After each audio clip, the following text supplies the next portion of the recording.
A grabar esta primera sesión o este primer tema. Bien, buenas noches con todos, que el Señor los bendiga desde donde se conectan o desde donde se conecten. Mi nombre es Pablo Valdivia Reynoso, yo soy abogado de profesión, soy docente universitario, pero principalmente soy evangelizador, predicador del proyecto Vida Plena en Jesús, que tiene su sede en Guadalajara, Jalisco, México. Reciban de parte del proyecto, de todos los que conforman el mismo, Clarita sobre todo, este curso para que podamos también replicar, para que lo que nos capacitemos, lo que el Señor nos muestre y lo que vamos a entender, también podamos compartirlo. Son tres comunidades, digamos, bueno, además de Vida Plena en Jesús, está la comunidad del Emanuel, que es una comunidad que tiene su origen en Francia, pero está distribuida en algunos países, tiene presencia. Y aquí en el Perú, en la ciudad de Arequipa, que está al sur, también tienen presencia los hermanos de la comunidad del Emanuel, que nos van a compartir el día viernes uno de los temas también muy importantes relacionados con la familia, con el matrimonio y cómo estas políticas o estos gobiernos que a veces nosotros elegimos, pues lo que hacen es atacarnos, ¿no? Por eso es importante también conocer el punto de vista de los matrimonios.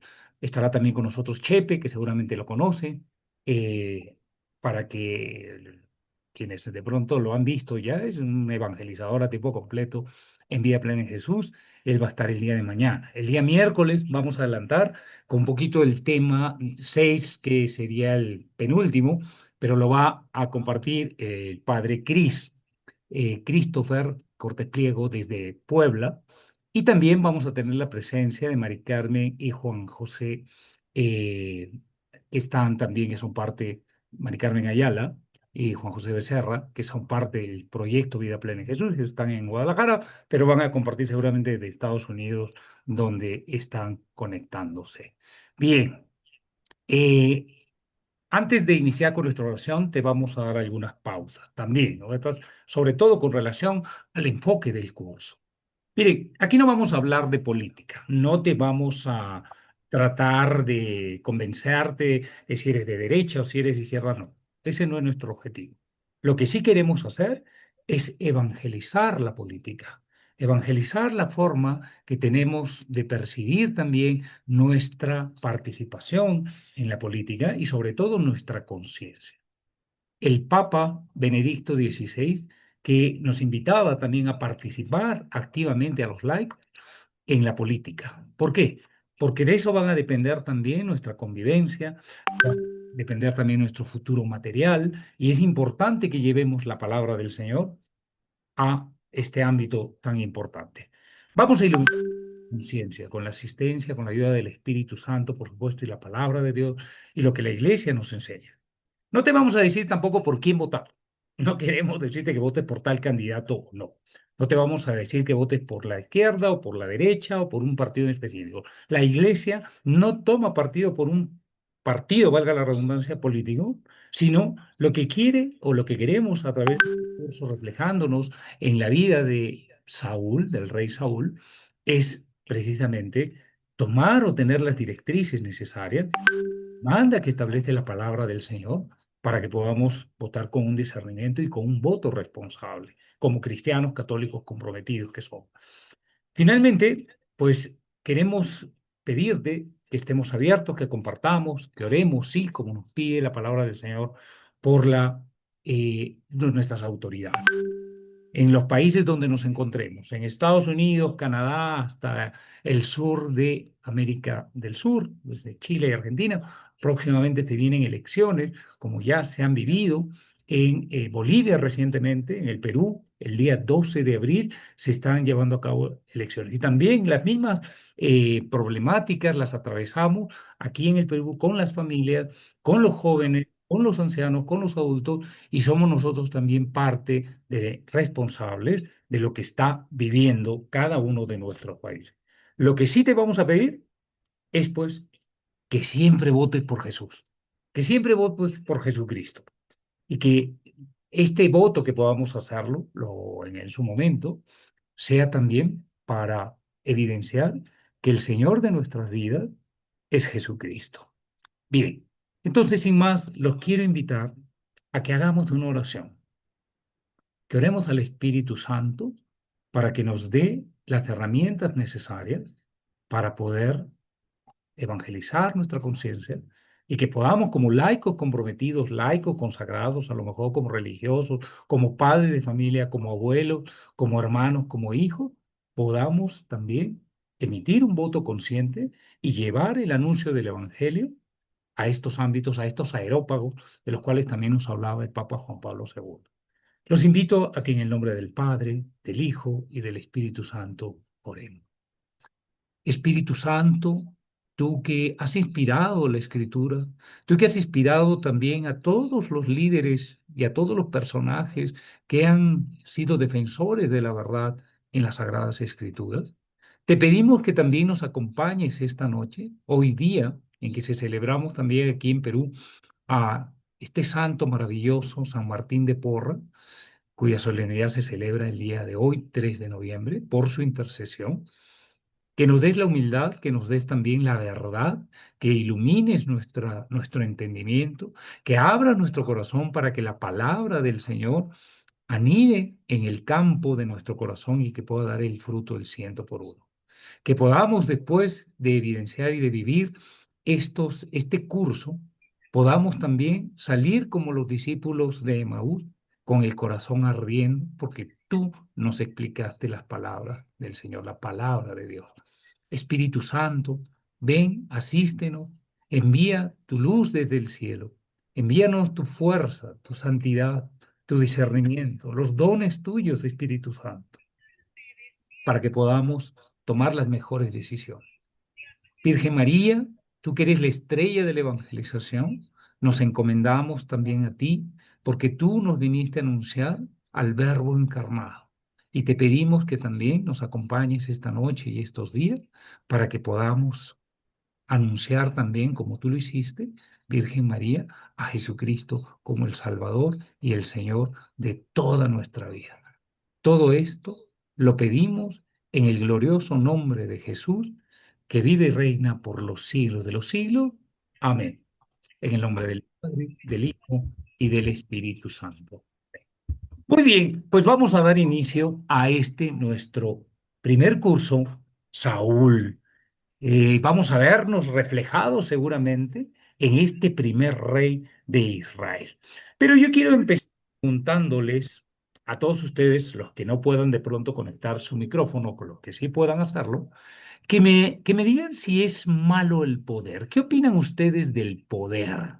Porque la política es el arte de gobernar, dice, ¿no? Desde Platón, Aristóteles y todos los filósofos antiguos y los medievales y los contemporáneos hablan precisamente del arte de gobernar y se gobierna precisamente ejerciendo el poder. ¿Creen ustedes que el poder es bueno o es malo? Quiero escucharlos. Yo pienso que el poder es bueno Ok. porque es, no, porque es parte de la naturaleza del ser humano. Ejercer una autoridad, por ejemplo, la autoridad que tiene un padre de familia sobre su familia, Ya me Ujú. metí, Lucita, al curso. Sí. ¿no? Entonces, Sí. yo pienso que el poder es una herramienta, ¿no? Que puede ser bien utilizada de manera edificante, como también en las manos de una persona inescrupulosa, ¿no? Puede ser totalmente dañina. Y aquí me dicen también, es importante, eh, me comentaban Elena Arias también de Costa Rica, si Dios ha dado autoridad a un hombre y la utiliza según su designio, no es malo. Pero yo les pregunto entonces, ¿cómo es que se ejerce el poder en nuestros países, la experiencia que tenemos nosotros de lo que estamos viendo en este tiempo? ¿Cómo ven ustedes? ¿Cómo perciben que nuestras autoridades ejercen el poder, utilizan el poder? Dicen con avaricia, con corrupción, Sin temor a Dios. sin temor a Dios. Muy bien. ¿Qué La más? mayoría, perdón, la mayoría debe favores para poder subir a los diferentes puestos, entonces tienen Ujú. que pagar esos favores y poner personas que les ayudaron a subir hasta allá en puestos que verdaderamente ni ellos lo saben manejar. Sí, es verdad. La corrupción. Ándale, sí, eso lo vemos muy seguido en nuestros países de América Latina. Y en Europa no es diferente, ¿eh? Aunque quizás menos, pero vemos, ¿no? Aquí me comparta, me dice, sí, Dios ha dado autoridad, bueno, dice también, ¿no? Sí, reconocer que Dios es quien les dé poder, no reconocen la autoridad de Dios. El poder es la mejor forma de servicio para la vida. El problema es que se desencadena también el egoísmo, la corrupción. Bueno, sin reconocer el poder de Dios, etcétera. Muy bien, excelente. Bien, yo quiero que agarramos nuestra Biblia, nuestra palabra, la palabra del Señor, ¿ya? Y nos vayamos a la carta de San Pablo a los Romanos, el capítulo 13, versículo del 1 al 7. La carta a los Romanos, capítulo 13, versículos del 1 al 7. Bien, dice así. San Pablo decía cuando escribía a los Romanos lo siguiente. Sométanse, dice, sométase toda persona a las autoridades constituidas, porque no hay autoridad que no provenga de Dios, y las que existen por Dios han sido constituidas. De modo que quien se opone a la autoridad resiste a la ordenación de Dios, al orden de Dios. Pues los gobernantes no son motivo de temor para quien obra bien, sino para quien obra mal. Palabra de Dios. Miren, Dios desde el Antiguo Testamento, desde el Génesis hasta el Apocalipsis, también se ha presentado como el Dios todopoderoso. Y nosotros de alguna u otra manera hemos podido percibir el poder de Dios. ¿Sí? Yo estoy seguro que la mayoría, todos los que estamos hoy acá, ¿sí? Hemos conocido también el poder de Dios de alguna manera, a través también de qué, de nuestra familia, de nuestro trabajo, de la comunidad, de la iglesia, tal vez de una curación a la que nosotros hemos sido, de la que nosotros hemos sido parte. Pero miren, desde antiguo, desde el tiempos remotos, inclusive dejando de hablar de la palabra del Señor, el poder siempre ha estado unido a la religión y los gobernantes siempre han sido vistos, si nosotros recordamos nuestros estudios de historia y de historia universal sobre todo, las grandes culturas tenían a sus monarcas, a sus reyes, vinculados siempre a lo divino. En Egipto, en Mesopotamia, en Siria, en la China, en Japón, hasta en nuestros imperios, el azteca, el maya, el inca, también eran vistos como divinidades, ¿sí? Pero claro, esto obviamente no podía ser de otra manera que cuando llegaba más o menos en el siglo XVIII, la Revolución Francesa, que seguramente ustedes conocieron, la llamada también Ilustración, ¿sí? El hombre empezó a discernir de que el poder religioso debía estar separado del poder civil, separar a la religión del poder civil o del poder político.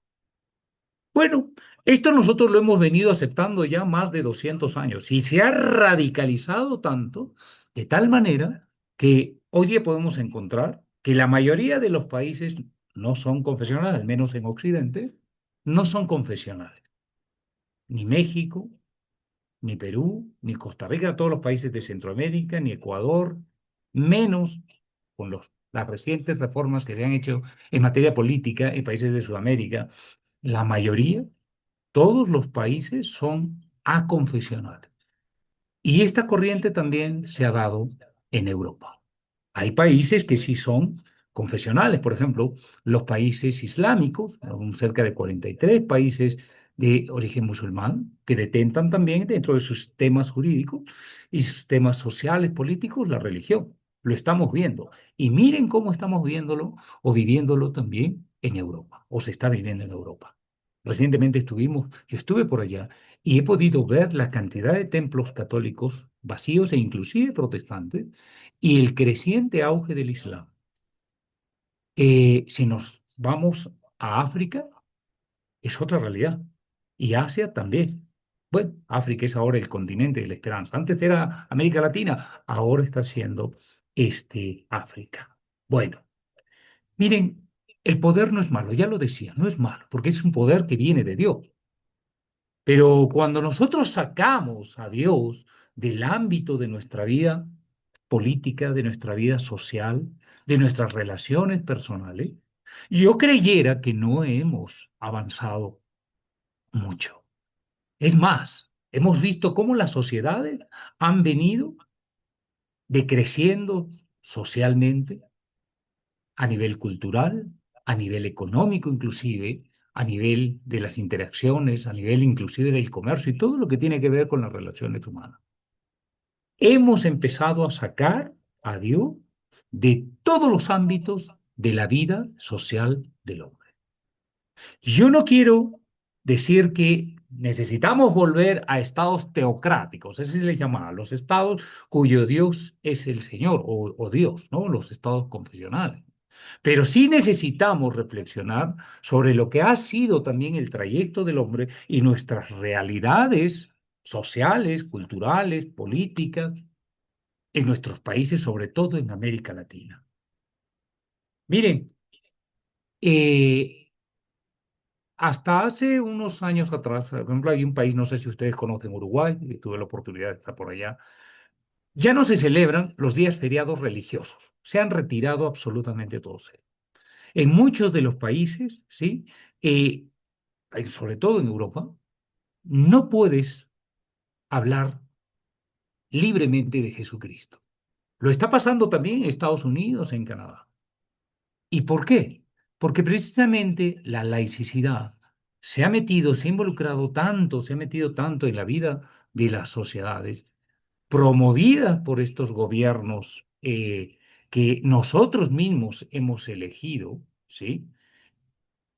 Y nos estamos dando cuenta de que nuestras sociedades no han mejorado,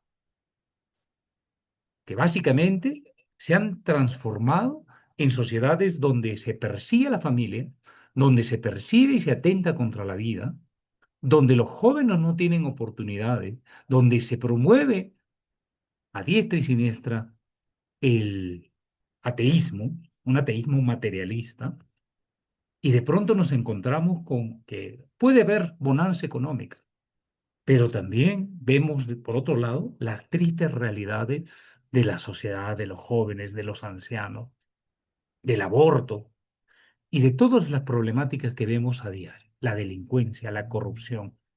En Perú, miren, yo tengo amigos, colegas, les decía que yo soy abogado y trabajo en la docencia universitaria, ¿no? Y me dicen, ¿por qué es tan fácil meter a un presidente de Perú a la cárcel? Nosotros tenemos cerca de 5 o 6 presidentes con procesos, ¿sí? Porque hay una corrupción terrible a nivel político. ¿Y quiénes eligen a esos gobernantes? Pues nosotros.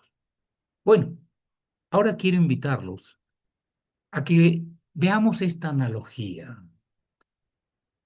¿Recuerdan ustedes cuando San Pablo decía en la carta a los Efesios que nuestra lucha no es contra carne y sangre, sino contra las huestes y espíritus del mal? Hoy día, muchos hombres de Dios, inclusive obispos, sacerdotes, religiosos y laicos, estamos viendo que efectivamente también el poder ha sido utilizado por el demonio para poder destruir la obra de Dios. Y la política se ha convertido en un instrumento no al servicio del hombre, sino al servicio del mismo demonio, que tiene un plan para destruir. Y vamos a ver en esta analogía que nos presenta Lucas, los 3 evangelistas, Mateo, Marcos y Lucas, han abordado las tentaciones de Jesús, sobre todo Mateo y Lucas. Pero Vamos a tomar el Evangelio de Lucas y siempre nos han dicho que eran tres tentaciones por las cuales Jesús pasó y atravesó. Pero yo pienso que hay cuatro, porque las hay. Hay una cuarta tentación y la vamos a conocer y vamos también a meditar sobre ella. Vamos a leer el Evangelio de Lucas. Ahí tienen ustedes los textos que aparecen en la diapositiva. Las tentaciones de Jesús. El Evangelio de Lucas dice lo siguiente, capítulo 4, versículos del 1 al 3. Jesús, lleno del Espíritu Santo, se volvió del Jordán y fue conducido por el Espíritu al desierto. Allí estuvo 40 días y fue tentado por el diablo. Como no comió nada en aquellos días, al cabo de ellos sintió hambre. Entonces el diablo le dijo: si eres hijo de Dios, di a esta piedra que se convierta en pan. Y Jesús le respondió: está escrito, no solo de pan vive el hombre. El diablo lo llevó luego, dice el texto de la Escritura, a una altura y le mostró en un instante todos los reinos de la tierra. Y le dijo: te daré todo el poder y la gloria de estos reinos, porque me han sido entregados a mí y yo se los doy a quien quiero. Así que, si me adora, toda será tuya. Y Jesús le respondió: está escrito, adorarás al Señor tu Dios y solo a Él darás culto. Esta es la segunda tentación. Ahora viene la tercera. Lo llevó después a Jerusalén y lo puso sobre el alero del templo y le dijo: si eres hijo de Dios, tírate de aquí abajo, porque está escrito, a sus ángeles te encomendará para que te guarden, y en sus manos te llevarán, para que no tropiece tu pie en piedra alguna. Y Jesús le respondió: está dicho, no temerás al Señor tu Dios. Y acabadas las tentaciones, el diablo se alejó de él hasta el tiempo propicio. Palabra de Dios. Miren, estas tres tentaciones están muy ligadas con lo que estamos viviendo actualmente y lo que lamentablemente nos ofrecen a veces los candidatos de los partidos políticos de las alas de izquierda, de derecha, de centro y demás, y que están íntimamente vinculadas con nuestras necesidades. Miren, ¿qué es lo que nos ofrecen los candidatos cuando se presentan en las elecciones? Primero, cumplir nuestras necesidades. Nos dicen los pobres, ¿no? Necesitan alimentarse, el costo de la vida, así como Juan Luis Guerra, el costo de la vida sube otra vez, el peso que baja ya ni se ve. Sí, nos quiere dar el pan. O sea, nuestras primeras necesidades básicas nos las van a cumplir. Mire, yo no sé si ustedes saben que en Medio Oriente, o en la zona donde vivía Jesús en tiempos de Jesús, no era pues un vergel como es ahora Israel, ahora con tantas guerras y demás, sino que también había en los desiertos unas piedras que han estudiado que parecen panes en realidad. Y el demonio utiliza este espejismo, esta similitud, para tentar a Jesús con el pan. Y es precisamente lo que utiliza la política hoy actualmente, valiéndose también de la necesidad, de nuestra necesidad de cubrir nuestras necesidades, ¿sí? Básicas, fundamentales. ¿Para qué? Dice, para saciar nuestra hambre. Y si ustedes ven el discurso de la mayoría de los políticos, tocan y abordan esto. Dice, sí, vamos a darle de comer a los pobres, ¿no? Que no nos falte el alimento, que no nos falte en nuestros graneros, ¿sí? Y esto es muy curioso porque se da en el desierto. Y el desierto es un lugar de soledad. Es un lugar también de tentación, ya lo estamos viendo. Ahí Jesús en esos 40 días fue tentado por el demonio. Jesús le responde: no solo de pan vive el hombre. Pregunten ustedes a todos los candidatos y a todos los partidos políticos que nos hacen la oferta de gobierno si lo más importante para ellos en sus planes de gobierno es de pronto poner el orden y respetar la vida. No lo van a hacer. Nos van a comprar con un tío como se ha visto, ¿no? Con la despensa, aquí en Perú también, con los tuppers, le llama tuppers donde se da arroz o te dan víveres y demás a cambio de tu voto. Y eso yo lo he visto. Miren, no me lo han contado, lo he visto. Esa es la primera tentación. Y el demonio utiliza también a los líderes de los partidos políticos para hacernos creer que esa es una necesidad fundamental. Sí lo es, pero Jesús dice que no solo de pan vive el hombre. En consecuencia, Jesús multiplicó los panes, no multiplicó los pobres. Sí es verdad que necesitamos alimentarnos, pero no solo de pan vive el hombre. La segunda tentación dice que Jesús, que el diablo lo llevó luego a la altura y le mostró en un instante todos los reinos de la tierra. Y aquí está claramente, dice, te daré todo el poder y la gloria. Queridos hermanos, la política es el arte de ejercer el poder, el arte de gobernar. Y efectivamente, el demonio utiliza hoy más que nunca la política y las políticas de gobierno a través del poder y de la riqueza para confundirnos y elegir a los gobernantes o a los candidatos de los partidos políticos precisamente para que nos den bienestar material. Yo no digo que el bienestar material no sea necesario. Sí, es importante que tengamos nuestra casa, que tengamos quizás un vehículo, que tengamos ropa, que tengamos luz, que tengamos necesidades materiales que cubrir. Pero otra cosa es que utilicen el poder, ¿sí? Precisamente para sustituir a Dios. Porque claramente el demonio le decía, todo te lo daré porque me lo han entregado, todo me lo han entregado, el mundo es del demonio, así lo entendemos nosotros. Por eso hablamos de lo mundano. El mundo ha sido entregado al demonio. Te lo daré si me adoras. Y hoy día una de las grandes tentaciones por las que atravesamos inclusive los cristianos es pretender sustituir a Dios por los hombres.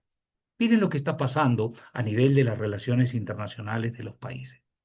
Encontramos presidentes, encontramos líderes militares, además, que lo único que buscan es el poder por el poder.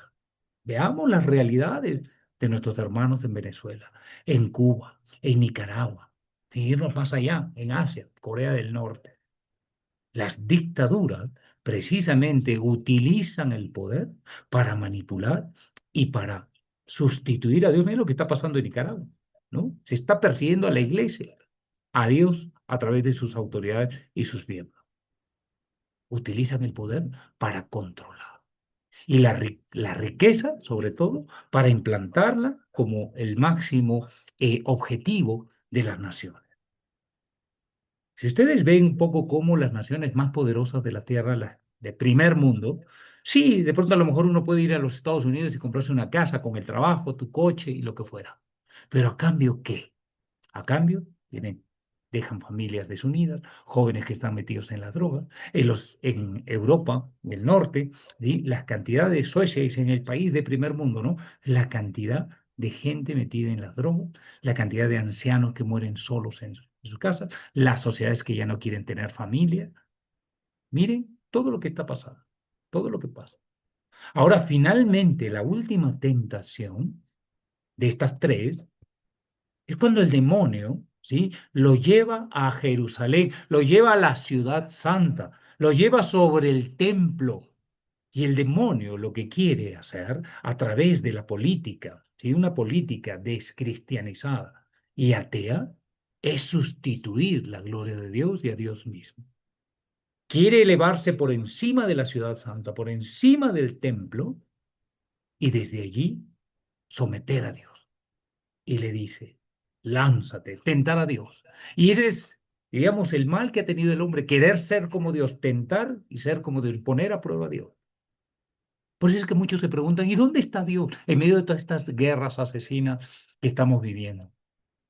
Entre judíos y gazatíes, entre rusos y ucranianos, las guerras que hay en África y las que también hemos vivido en América Latina. Y entonces nos preguntamos, ¿dónde está Dios? Si estuviera Dios, si Dios existiera, no permitiría.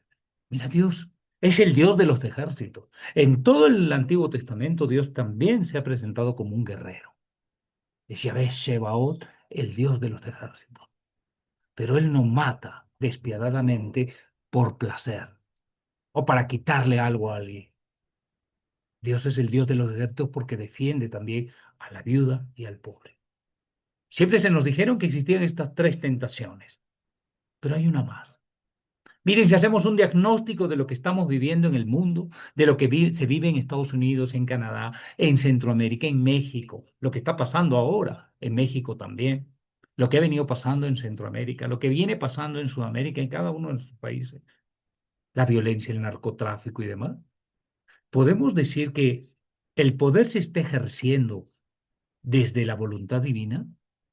No, se está ejerciendo alejado de Dios y se está ejerciendo de una forma en la que nosotros los cristianos y los creyentes estamos siendo perseguidos como nunca antes. Y se pretende acallar la voz del cristiano y sobre todo del católico.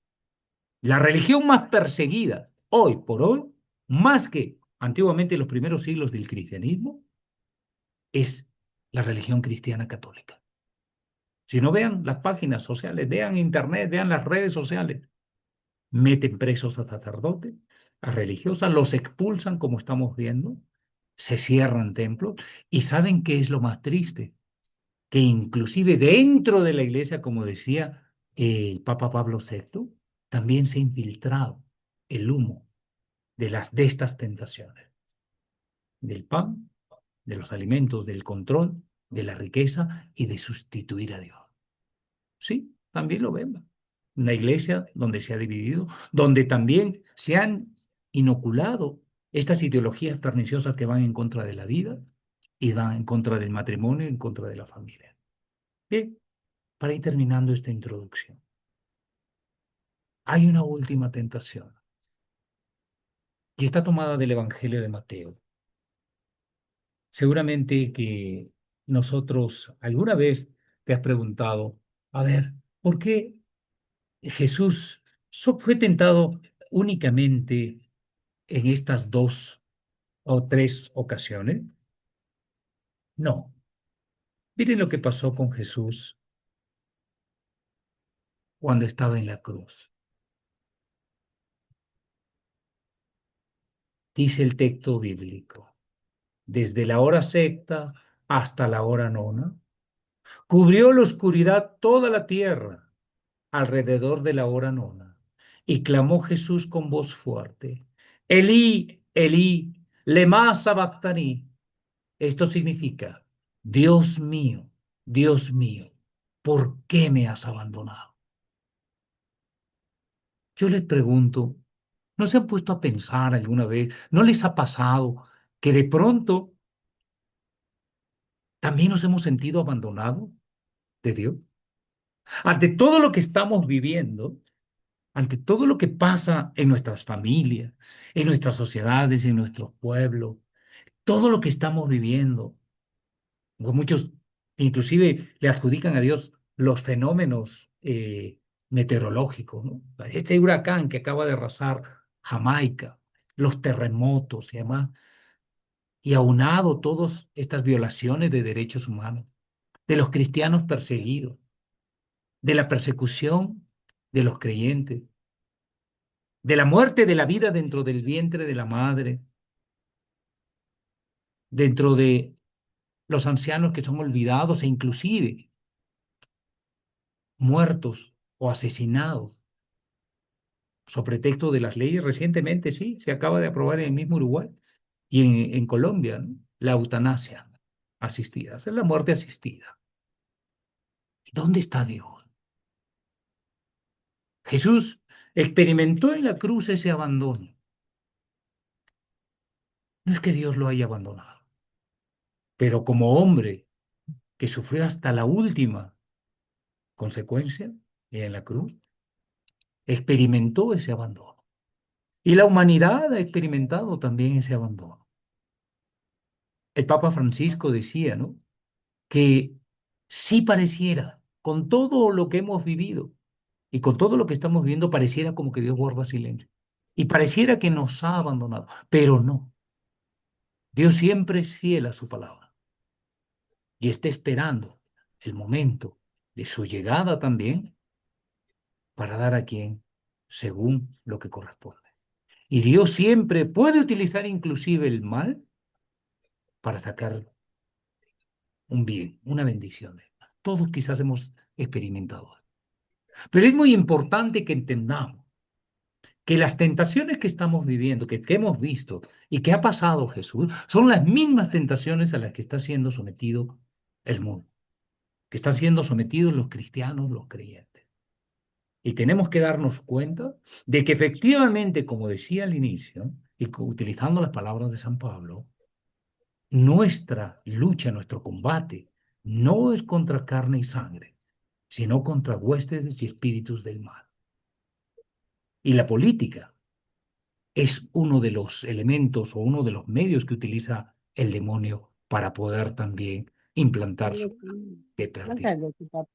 Mira, Dile, yo te llamo. vamos, Te si voy a quieren, llamar de por otra. favor, muten su micrófono para que no se filtre. Vamos a meternos ya a la vida y la historia de Saúl y del pueblo de Israel. Miren, son 23 capítulos del primer libro de Samuel que hacen referencia a este hombre que fue el primer rey de Israel. Yo quiero invitarlos que vayamos un poquito ya metiéndonos en esta historia de este hombre que nunca se imaginó ser rey y que también nos representa a nosotros y también simboliza a los gobernantes que desobedecen a Dios y que dejan a Dios a un lado. Bien, vamos a irnos al capítulo 8 de Primera de Samuel. Ahí tienen todos los textos bíblicos. Hay otros más, pero vamos a tomar estos y algunos otros que después les vamos a pasar para que ustedes los puedan seguir, los puedan estudiar. Miren, ¿se acuerdan ustedes que cuando llega el pueblo de Israel a la tierra prometida, con Josué a la cabeza, se diseminan, Ya, ¿sí? ya, ya. Ya, Ese territorio que actualmente está en conflicto. ya. ¿Sí? Entonces, Coméntalo, pues. por favor, para que no se filtre los micrófonos.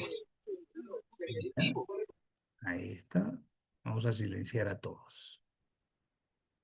Ok, ¿ya? Cuando desactive el silenciador, el mood, vamos a darles la palabra para que nos podamos concentrar. Bien, miren.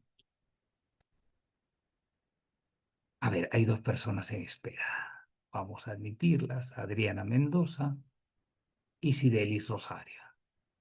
Muy bien, bienvenidas, Sidelis y Adriana. Bien, yo no sé si logran ver acá, bueno, se los vamos a mandar también, es el mapa, digamos, de las 12 tribus de Israel. Se habían asentado la tribu de Aser, de Neftalí, de Zabulón, Manasés, ¿sí? Efraín, Dan, Judá, Simeón, Gad, Rubén. Se habían asentado en el pueblo de Israel, en lo que es la zona de Palestina, esta zona tan conflictiva, la zona de Tierra Santa, que así la conocemos. Y bueno, era el único pueblo que no tenía rey, que no tenía gobernantes, digamos. ¿Por qué? Porque tenían como a su rey a Dios, a Yahvé de los ejércitos. Sí, pero vivían rodeados también de enemigos.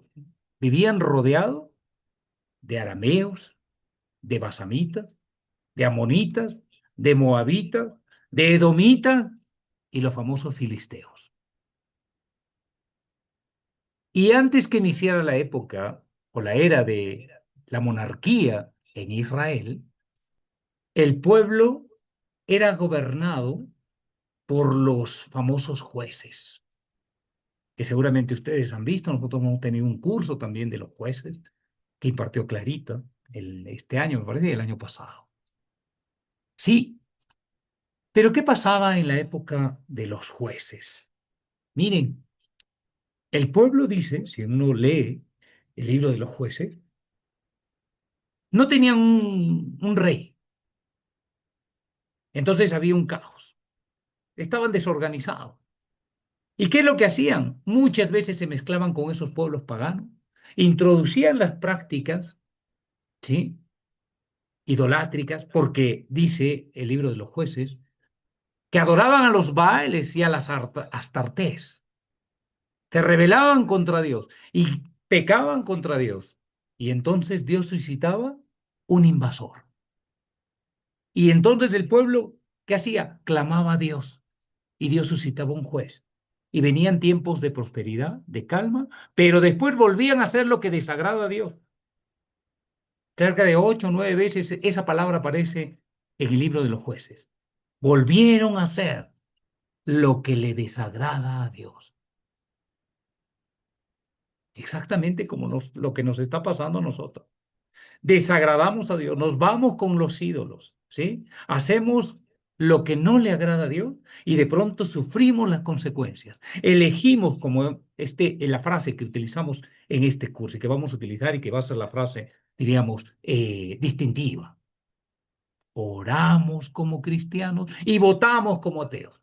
Porque no conocemos, porque estamos pereciendo por falta de conocimiento, porque no sabemos defender nuestra fe y ni tampoco sabemos de política y no sabemos discernir. Y entonces hacemos lo que desagrada a Dios. Y entonces nos quejamos de todo lo que viene como consecuencia de nuestra idolatría y de nuestra rebeldía. Bueno, y entonces llega un momento en que el pueblo de Israel se revela y le pide a Dios, perdón, a Samuel, se acordarán de este profeta, que también fue juez, hijo de una madre estéril, un hombre sacerdote, un profeta también sacerdote, un juez, profeta y sacerdote, que había sido puesto por Dios para iluminar y conducir al pueblo de Israel, pero sobre todo para comunicarle lo que Dios quería. Entonces, mire cómo empieza el texto de Primera de Samuel capítulo 8. Cuando Samuel se hizo viejo, puso a sus hijos como jueces de Israel. Sus primogénitos se llamaba Joel y el segundo Abías. Ambos juzgaban a Israel en Beerseba. Pero sus hijos no siguieron su camino, se dejaron seducir por el lucro, aceptaron regalo y se torcieron de la derecha. Torcieron el derecho, dice. Miren, o sea, se corrompieron. Y eran hijos del profeta, eran hijos de Samuel, del juez. No tendría que ser al revés. No tendría, dice el viejo adagio popular que de tal palo tal astilla. No sé si lo han escuchado. En México se suele decir hijo de tigre, tigrí. Pero ¿qué pasó con los hijos de Samuel? Se corrompieron. Pero su padre era un hombre que hablaba con Dios. Miren, a veces así de contradictoria es nuestra vida. Los padres están muy entregados en la iglesia y seguramente que les ha pasado. Servimos a Dios, pero los hijos nos salen torcidos, nos salen corruptos, nos salen desamorados, nos salen incrédulos. Y estoy seguro que muchos padres de familia aquí van a testificar de eso. ¿Por qué pasa eso? Bueno, para pensarlo y meditar. Dice, se reunieron pues todos los ancianos de Israel de las 12 tribus, ¿no? Y se fueron donde Samuel a Ramá. Y le dijeron, mira, tú te has hecho viejo y tus hijos no siguen tu camino. Por tanto, asígnanos un rey para que nos juzgue como todas las naciones. Y Samuel, disgustado, les dice, ¿sí?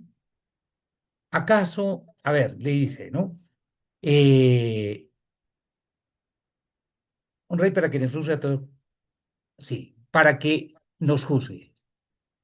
Y entonces Samuel oró a Yahvé, y Yahvé dijo a Samuel: haz caso a todo lo que el pueblo te dice. Piensa que no te están rechazando a ti, sino a mí, pues no quieren que reines sobre ellos. Esa es un poco la historia de lo que estamos viviendo aquí actualmente en nuestros países. Hemos rechazado a Dios y hemos preferido el gobierno del hombre. Y lo hemos sacado a Dios de las escuelas, lo hemos sacado de las instituciones y estamos viendo las consecuencias. Todo lo que quieran, a ver, dice, pues no quieren que yo reine sobre ellos, ¿no? Todo lo que ellos me han hecho desde el día en que los saqué de Egipto hasta hoy, abandonándome y sirviendo a otros dioses, te han hecho también a ti. Mira, Dios le restrega a Samuel, le dice, mira, lo que me han hecho a mí también te lo están haciendo a ti. Escucha, sin embargo, escucha su petición, pero les advertirás claramente y les harás ver el fuero del rey que va a reinar sobre ellos, es decir, el tipo de rey. Mira, ya en el Deuteronomio, Dios había establecido en el Deuteronomio capítulo 17, versículos del 14 al 20, Dios había dado unas pautas. Les decía, si en algún momento existiera un rey, yo lo voy a elegir, pero es un rey que tiene que actuar con humildad, sin abusar del poder y sin olvidarse de la ley de Dios. Dios ya les había dicho, no les voy a dar un fuero. ¿Qué es el fuero? Es decir, la forma en la que los va a gobernar. Miren, y entonces Samuel repitió todas estas palabras de Yahvé al pueblo. Dios le dijo, mira, ok, Dios dice esto. Ustedes están pidiendo un rey, lo están despreciando. Sí, este será el fuero del rey que va a reinar sobre vosotros. Y miren si esto no se parece a lo que estamos viviendo actualmente con nuestros gobernantes. ¿Sí? Dice, tomará a vuestros hijos y los destinará a sus carros y a sus caballos, o sea, los va a hacer siervos. Y tendrán que correr delante de su carro. Los nombrará jefes de 1000 y jefes de 50. Les hará labrar sus campos, cegar su cosecha, fabricar sus armas de guerra y los arreros de los carros. Tomará vuestras hijas para perfumistas, cocineras y panaderas. O sea, los va a hacer siervos. Y miren, habían salido de la tierra prometida, habían salido de Egipto, perdón, para llegar a la tierra prometida. Habían salido de la esclavitud para una tierra de libertad, pero se cansan. Qué curioso. El hombre es así de incoherente.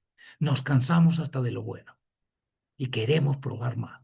Y entonces dice, tomará vuestros campos, vuestras viñas y vuestros mejores olivares y se los dará a sus servidores. ¿No suena esto a expropiación? ¿Sí? Un rey tirano. Sí. Tomará el diezmo de vuestros cultivos y vuestras viñas para dárselo a sus eunucos y a sus servidores. ¿No sean los impuestos? ¿Sí? Tomará vuestros criados y criadas y vuestros jóvenes y asnos y los hará trabajar para él. O sea, nuestro trabajo, precisamente como se suele decir, nadie sabe para quién trabaja así. Nosotros tampoco sabemos para quién trabajamos. Creemos que trabajamos para nosotros, pero estamos trabajando para estos gobiernos que a veces nos maltratan y a veces tiránicamente nos someten. ¿Sí? Dice, pues, no, sacará el diezmo de vuestros rebaños y vosotros mismos seréis criados. Ese día os lamentaréis a causa del rey que os habéis elegido. Pero entonces Yahvé no le responderá. Miren qué triste. Dios no responderá. El pueblo no quiso escuchar la voz de Samuel y dijo, no, tendremos un rey, seremos también como los demás pueblos. Nuestro rey nos juzgará, irá al frente de nosotros y combatirá nuestros combates. O sea, que efectivamente, ¿no? El pueblo terco, como siempre, porque somos reflejo del pueblo de Israel, un pueblo terco, dice, no, él nos va a defender. despreciaban a Dios. Y Samuel oyó esta respuesta del pueblo y fue a comunicársela a Yahvé. Pero Yahvé dijo a Samuel, hazles caso y dales un rey para que los gobierne.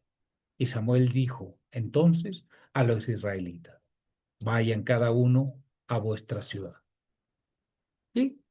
Miren, ese era el contexto en el que vivía, el que estaba viviendo este pueblo de Israel, duro de servir. Por eso en la palabra del Señor dice que era un pueblo duro de servir, como lo somos nosotros.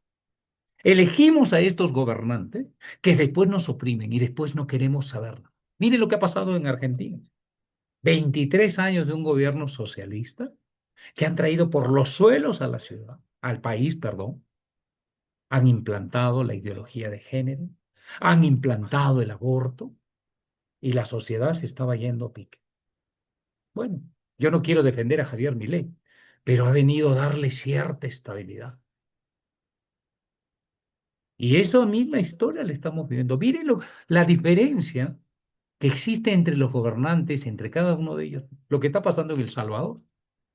Yo no quiero decir que el señor Bukele sea un ejemplo de, pero miren, hace mucho que yo no veo que un presidente ora. Estados Unidos, con todo y los males y con todo, amarán o odiaremos a Donald Trump, pero Estados Unidos es un país en cuya constitución se habla de Dios, hasta en los billetes. En Dios confiamos. Bueno, cuando uno tiene a Dios como el parámetro y el centro del gobierno de un país, de una nación, se cumple lo que dice el Salmo. Dichoso el pueblo cuyo Dios es el Señor. El Salmo 33, 12, para que lo anote. Salmo 33, 2. Dichoso el pueblo cuyo Dios es el Señor. Miren, el himno de Perú maneja también una estrofa que se incorporó recientemente, me parece que es la estrofa cuarta, que habla del Dios de Jacob, que el tributo que rendimos al Dios de Jacob. Bueno, sí, Perú es un país católico.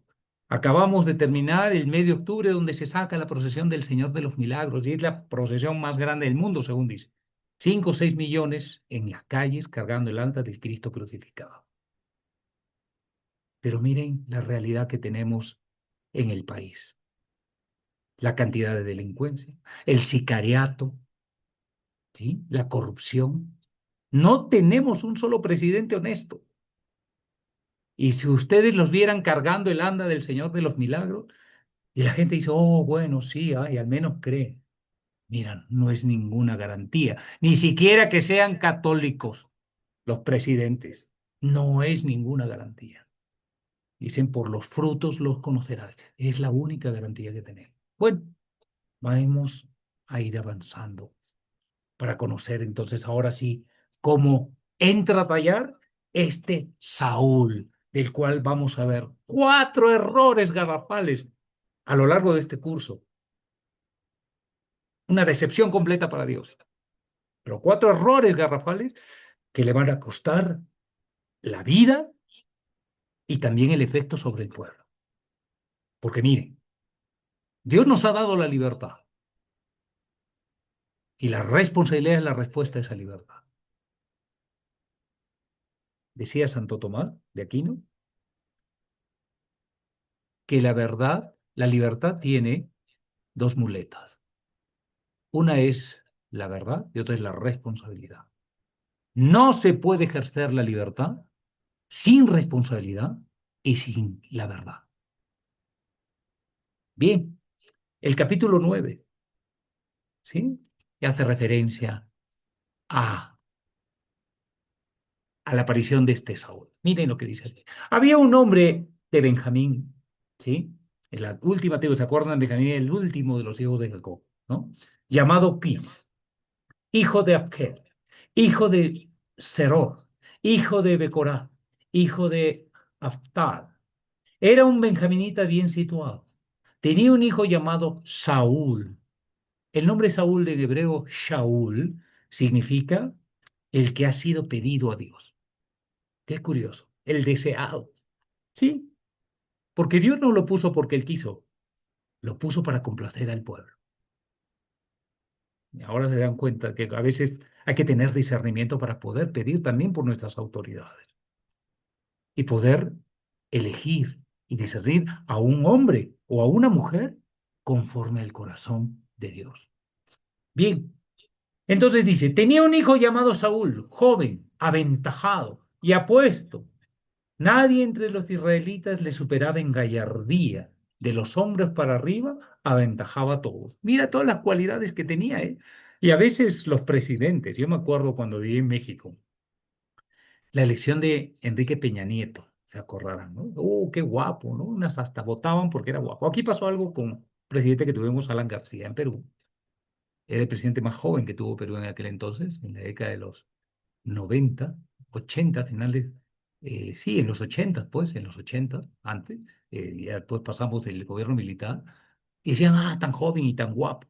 O sea, imagínense el criterio que a veces utilizamos para votar y para elegir a nuestros gobernantes, ¿no? Pero este era así, algo parecido. Era joven, era aventajado, apuesto, guapo, mire, ¿sí?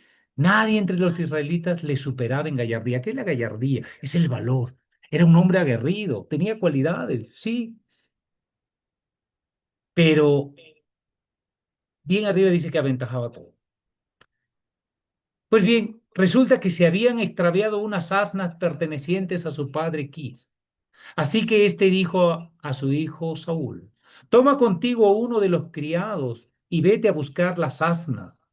Atravesó las montañas de Efraín, cruzó por el territorio de Salisá y no encontraron nada. Se fue a buscar, ni siquiera en sus asnas. Se fue a buscar las asnas.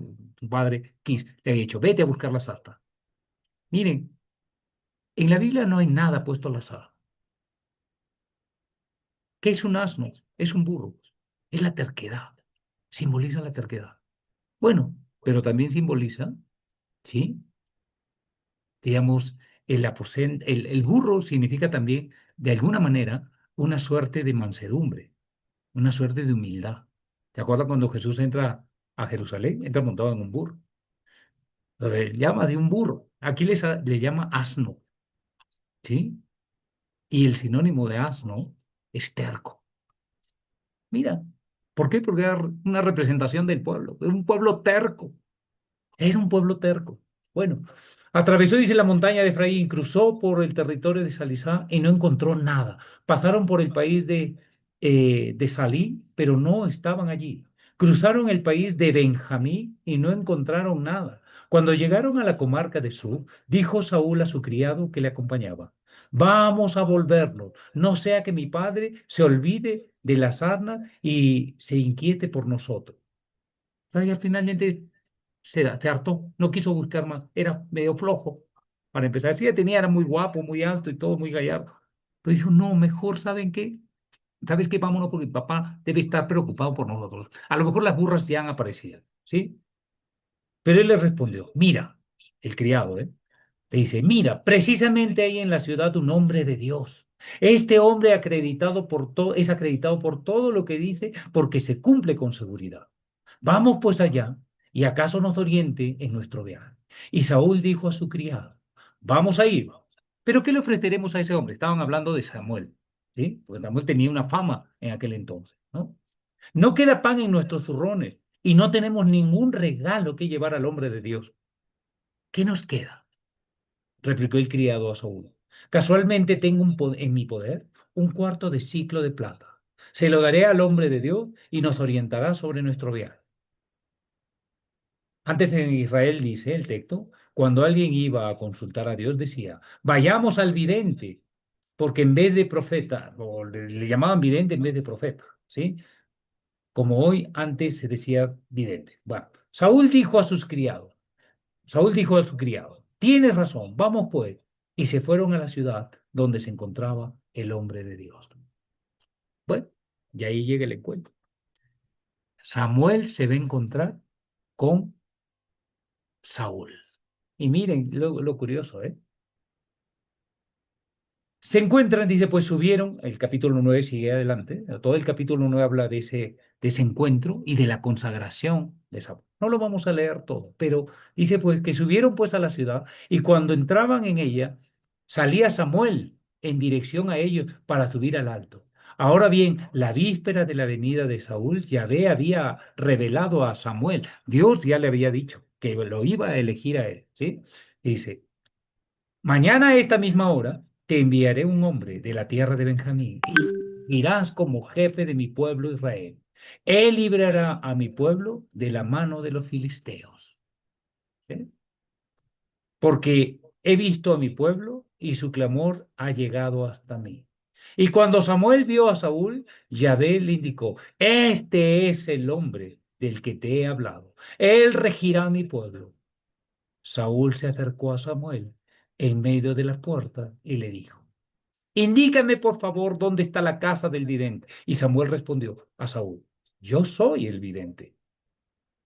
Sube delante de mí al alto, que hoy comeréis conmigo, y mañana por la mañana te despediré y te descubriré todo lo que guardas en tu interior.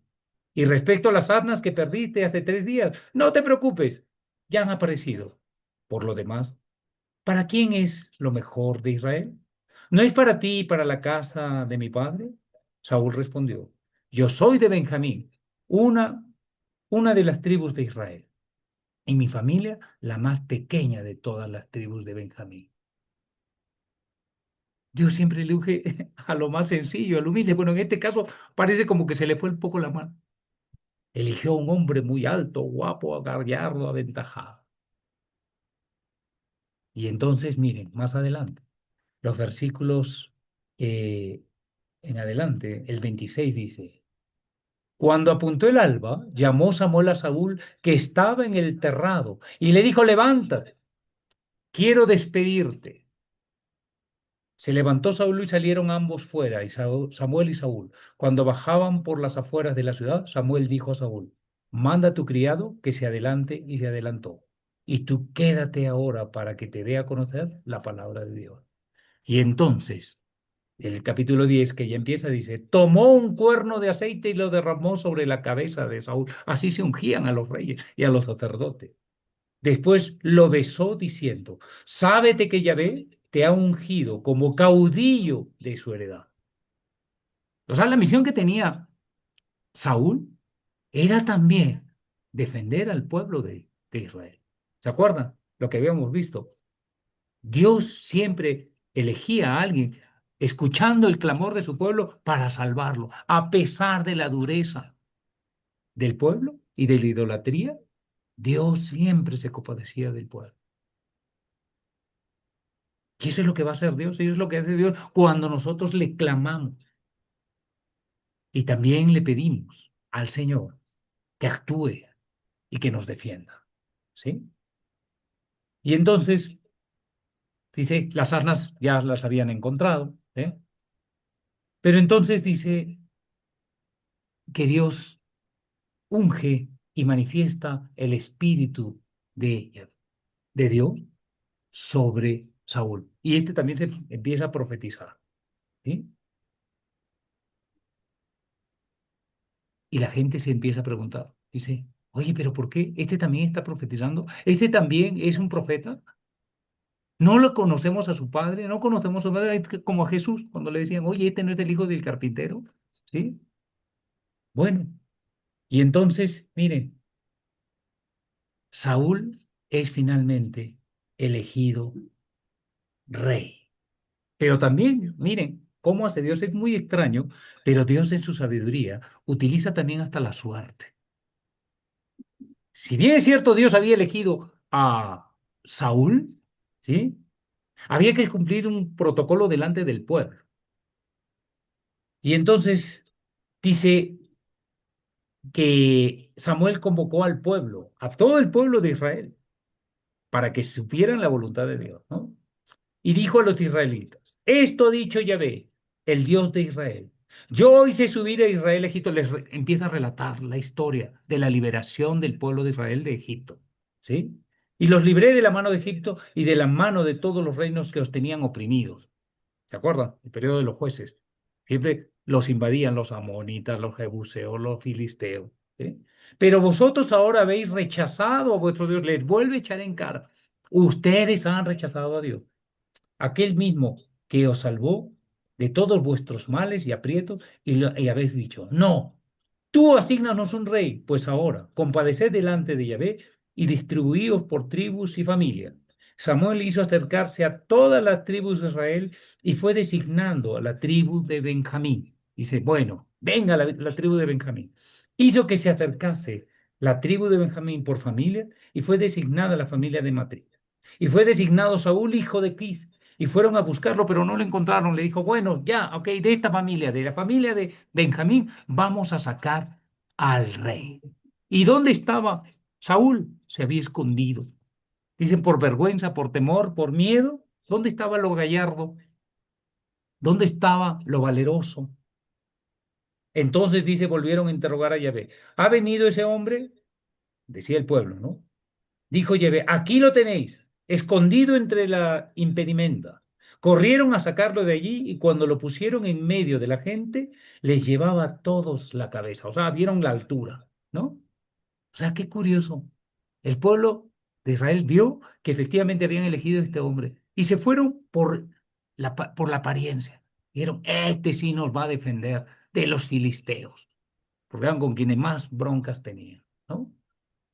Y entonces dijo Samuel a todos los presentes, ¿veis al que ha elegido Yahvé?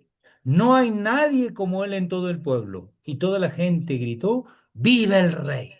Samuel dictó al pueblo el fuero real. ¿Se acuerdan cuál era el fuero? Los va a someter, les va a quitar a sus mujeres, los va a hacer trabajar, les va a hacer obrar sus campos. Y el pueblo estaba de acuerdo, ¿sí? Entonces, y tras depositarlo delante de Yahvé, despidió a Samuel a toda la gente, cada cual a su casa. También Saúl se fue a su casa. Sí, le acompañaron algunos valientes, quienes Dios tocó el corazón. Pero algunos malvados dijeron, ¿qué nos va a salvar este? Y lo despreciaron y no le llevaron regalo. Pero él no contestó. Miren, Dios no puede contentar a todo el mundo.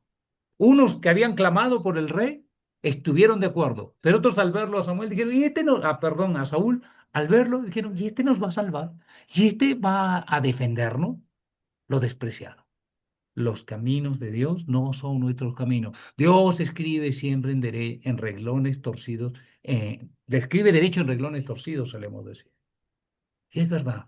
Miren, Dios a pesar de todo trata de conseguir a un hombre lo más adecuado para este pueblo duro de servir. ¿Y saben qué? Lo acompañan, de alguna manera lo acompañan, ¿sí? A través de una victoria, la victoria contra los amonitas. Y para ir terminando, porque vamos a hacer también nuestra oración. Dios había elegido a este hombre, a este Saúl, y le garantiza una primera victoria contra los amonitas. Y los masacra. Y entonces el pueblo estaba eufórico, decía, sí, este es el gobernante que necesitábamos, que queríamos. Y lo proclaman rey. No, papi, la cara ¿Saben no, qué está pasó? sucio. ¿Saben qué pasó? Ahora ya no eran los amonitas los que eh, estaban asediando a, al pueblo de Israel. Eran sus eternos conflictos con los filisteos, se acordarán. Y ahí va a aparecer la figura de David más adelante. Y entonces, miren, vamos al capítulo 12, rápidamente ahí lo van a ver. Los filisteos empiezan a formarse en batalla y el hijo de Saúl, ¿sí? Uno de sus hijos, ¿ya? Eh, sale a matar a uno de los dirigentes, de los capitanes, de los soldados, de los filisteos, ¿sí? Y entonces, como era un ejército muy poderoso, Samuel le va a decir a Saúl, bien, mira, en 7 días yo voy a venir aquí, vamos a hacer un sacrificio, porque antes de empezar una batalla, siempre se hacía un sacrificio a Dios para asegurarse la batalla, ¿sí? Pero entonces, ¿qué hizo este Saúl? como veía que Samuel no llegaba, se apresuró a levantar y hacer el sacrificio, ¿sí? El sacrificio que no le correspondía. Miren, en el capítulo 13 dice, Saúl estaba todavía en Gilgal y toda la tropa temblaba junto a él. Esperó 7 días, según el plazo que Samuel le había dado. Pero al no aparecer Samuel en Gilgal, el ejército se desbandó, abandonando a Saúl. Entonces Saúl pidió que le acercaran el holocausto y los sacrificios de comunión y ofreció el holocausto. Cuando acababa de ofrecer el holocausto, llegó Samuel y Saúl le salió al encuentro para saludarlo. Pero Samuel le preguntó, ¿qué has hecho? Y Saúl respondió, como vi que el ejército me abandonaba y y se desbandaba, y que tú no venías en el plazo fijado, y que los filisteos estaban concentrados en Micmas, me dije, ahora los filisteos van a bajar a Gilgal a atacarme, y todavía no ha aparecido, no he apaciguado a Yahvé. Entonces me he visto forzado a ofrecer el sacrificio. Y Samuel le dijo a Saúl, te has portado como un necio, no has cumplido la orden que Yahvé tu Dios te ha dado. De haberlo hecho, Yahvé habría afianzado tu reino para siempre sobre Israel, pero ahora tu reino no se mantendrá. Yahvé se ha buscado un hombre según su corazón, al que ha designado un caudillo de su pueblo, porque tú no has cumplido lo que Yahvé te había ordenado. Se levantó Samuel y subió a Gilgal para seguir su camino.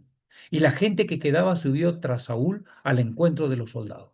Y llegaron a Gilgal, de Gilgal a Geba, de Benjamín. Saúl pasó a revisar las tropas que tenía con él y habían 600 hombres. O sea, lo abandonaron. A veces nos pasa así. Cuando vemos que efectivamente ya no tenemos salida, dice, no, hacemos las cosas por nuestra cuenta y sustituimos a Dios. Y es lo que hacen muchos de nuestros gobernantes. No confían en Dios y confían en sus propias fuerzas, en sus propios ideales políticos, ya sea de izquierda, ya sea de derecha, y no cumplen con la voluntad de Dios. Y usurpan como lo hizo Saúl. Para ir finalizando esta primera parte. Mira, lo que quiere hacer hoy día la política y los gobiernos que lamentablemente nosotros elegimos es usurpar el lugar de Dios. Usurpó el lugar del sacerdote. El sacerdote representa a Dios. Y los pueblos quieren hacer eso, los gobiernos quieren hacer eso. Mira, San Agustín escribió una obra maravillosa en el siglo III, siglo IV, que era La ciudad de Dios, donde hablaba de un fundamento. Decía, habían dos ciudades, la ciudad celestial y la ciudad terrenal. Una gobernada por Dios y otra gobernada por el hombre. Una que establecía la paz eterna y perfecta con Dios y otra una paz temporal terrenal. Una estaba representada por Jerusalén y otra por Babilonia, por la ciudad pagana, los imperios paganos. Una prometía el destino como finalidad, la felicidad eterna con Dios y la otra la condenación eterna. Y eso es un poco el reflejo de lo que estamos viviendo hoy en nuestras sociedades y en nuestros pueblos. Y Santo Tomás también hablaba de la ley y de la política. Ya hablaremos más adelante, afianzaremos también cuando escuchemos al Padre Cristo. Santo Tomás hablaba de la ley eterna, que debe tener una implicancia. La ley política también dice, el gobierno político tiene que tener un reflejo también fundamentado en el orden y en la ley divina. Tiene que haber un criterio moral, la ley no puede ser inmoral. Y lo que estamos viviendo son leyes que atacan a la familia, que atacan a la vida, que atacan al no nacido. Las leyes tienen que ser justas. Santo Tomás decía, la razón tiene que ajustarse también a la justicia. Una ley que no está amparada en la justicia no es una ley y no debería obedecerse. Mira, querido hermano, no te vamos a decir por quién votar. Lo que sí te queremos invitar es a que recuerdes lo que Dios ha hecho también a lo largo de la historia de tu historia y de mi historia. Quiero que ahora nos vayamos a una capilla de adoración perpetua para que oremos también en la presencia del Señor.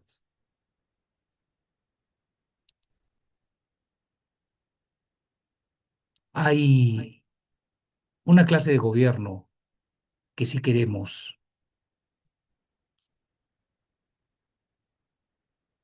queremos difundir. Es el gobierno de Dios, el gobierno de Dios Todopoderoso, de este Jesús que ha venido a gobernar el corazón del hombre, que quiere también hacer un llamado a ti, a donde te encuentres. No sé cómo esté tu realidad en el país donde tú estás, pero sí necesitamos con urgencia ponernos en la presencia del Señor para pedirle que nos dé el discernimiento. A lo mejor nosotros también hemos sido cómplices de esos gobernantes que nos están gobernando, sí, pero lejos de Dios y que nos alejan de la verdad, que nos alejan del bien. Mira, estamos aquí delante de Jesús Eucaristía. Yo te invito a que pongamos en la presencia de Jesús las veces que también nosotros hemos rechazado a Dios y que le hemos dicho no queremos tu gobierno, queremos que nos gobiernen los hombres.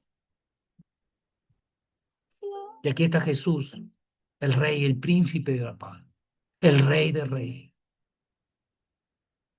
¿Cuántas veces hemos votado negligentemente por un gobernante que nos ha alejado de Dios? Votamos a veces por gobernantes que persiguen nuestras libertades religiosas.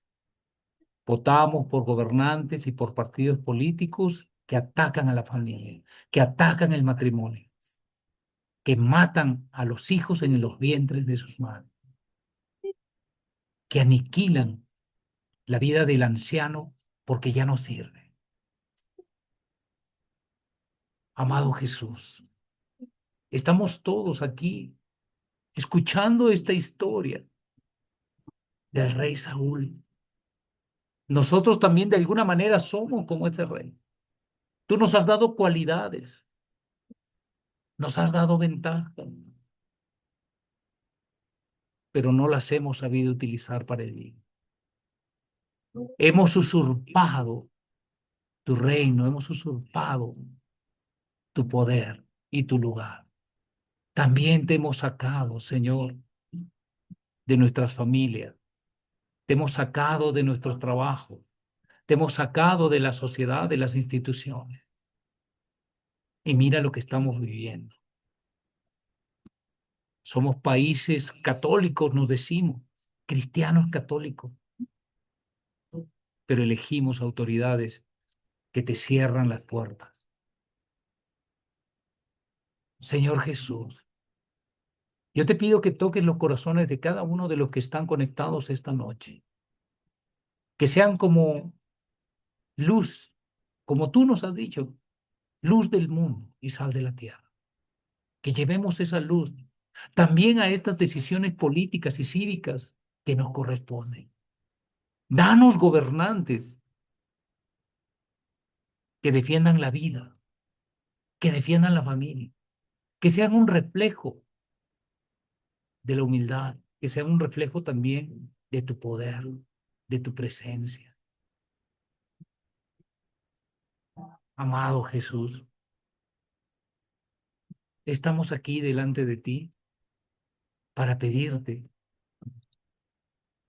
que nos acompañes a lo largo de este curso también, que nos des el discernimiento para poder elegir, para poder también llevar la verdad al ámbito de nuestra política, de nuestros países. Pronto muchos países también van a tener elecciones y el Perú es uno de ellos. Estamos hartos de tanta corrupción, estamos hartos de tanta violencia, Estamos hartos de tanto ataque a la familia, de los ataques a la naturaleza del hombre, a la identidad del hombre y de la mujer. Pero te pedimos, Señor, que tengas a bien darnos luz, la luz necesaria, la luz que necesitamos para poder elegir con santidad, con sabiduría, con discernimiento, y que podamos experimentar también que tú nos acompañas. Te invito a que hagas tu oración desde donde estás, desde tu casa, desde tu computadora, conectado a tu celular. Habla también con el Señor. ¿Qué necesita tu país? ¿Qué necesita tu ciudad donde estás viviendo? Pídele también perdón por haber sido cómplice de elegir a gobiernos que atentan contra la fe, que atentan contra la verdad. Desde un madero, y aunque el mundo dijo que perdía mi tiempo, él me dijo: tú serás carpintero y nada más.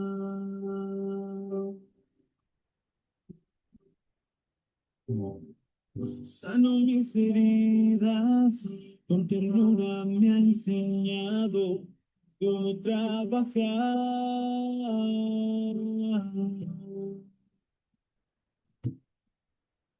Aprende a su lado, quiero vivir si no tienes nada para dar. Y aunque reina con poder y majestad,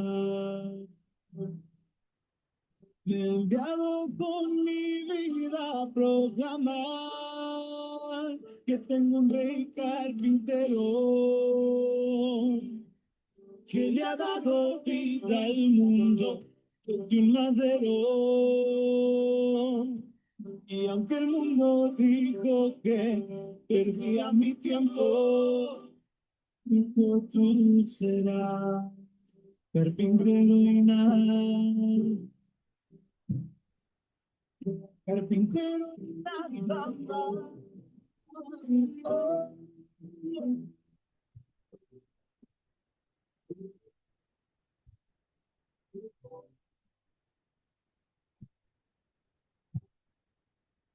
El carpintero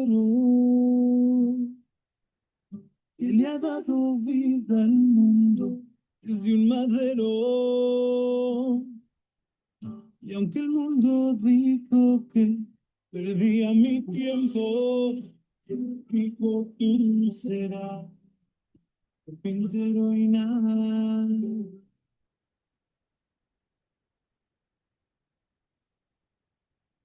Gracias, Señor, porque tú nos haces entender que también en este aerópago, que es la fe, la política, perdón, también necesitamos manifestar nuestra fe y saber que tú nos has llamado para ser luz de las naciones, para ser sal de la tierra.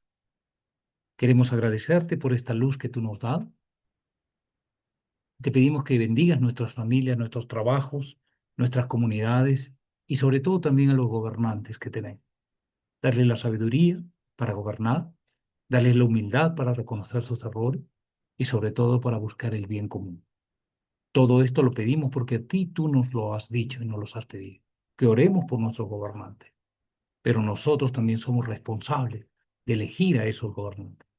Y si no estamos orando por ellos, es porque por eso mismo que vivimos de estas repercusiones, estos efectos, de este ateísmo, de esta falta de Dios, de esta falta de transparencia, de honestidad, de moralidad. Gracias, Jesús. Vamos a rezar un Padre Nuestro y una Ave María para terminar esta primera sesión. Padre nuestro que estás en el cielo, santificado sea tu nombre. Venga a nosotros tu reino, hágase tu voluntad en la tierra como en el cielo. Danos hoy nuestro pan de cada día. Perdona nuestras ofensas, como también nosotros perdonamos a los que nos ofenden. Y no nos dejes caer, líbranos del mal. Virgen María, a ti también nos queremos encomendar esta noche, desde donde estemos. Cuídanos, protégenos y acompáñanos. Alégrate María, llena eres de gracia, el Señor es contigo, bendita eres entre todas las mujeres y bendito es el fruto de tu vientre Jesús. Santa María, Madre de Dios y Madre nuestra, ruega por nosotros los pecadores, ahora y en la hora de nuestra muerte. En el nombre del Padre, del Hijo y del Espíritu Santo. Amén. Bien, vamos a desconectarnos de la capilla de adoración perpetua. Y bien, los quiero invitar a repetir la frase conclusiva de cada uno de los temas que vamos a abordar durante estos 6 días que vamos a compartir. No podemos orar como cristianos y votar como ateos. Activen sus micrófonos, por favor, y vamos a repetirlo. ¿Ya? Todos los que puedan. A la cuenta de 3. 1, 2, 3. No No No podemos podemos orar orar como como cristianos cristianos cristianos y y votar votar como como ateos. ateos. Muy bien. Que pasen una bendecida noche. Vamos a mandar también el link de la grabación, por supuesto, cuando al día de mañana, de pronto. Y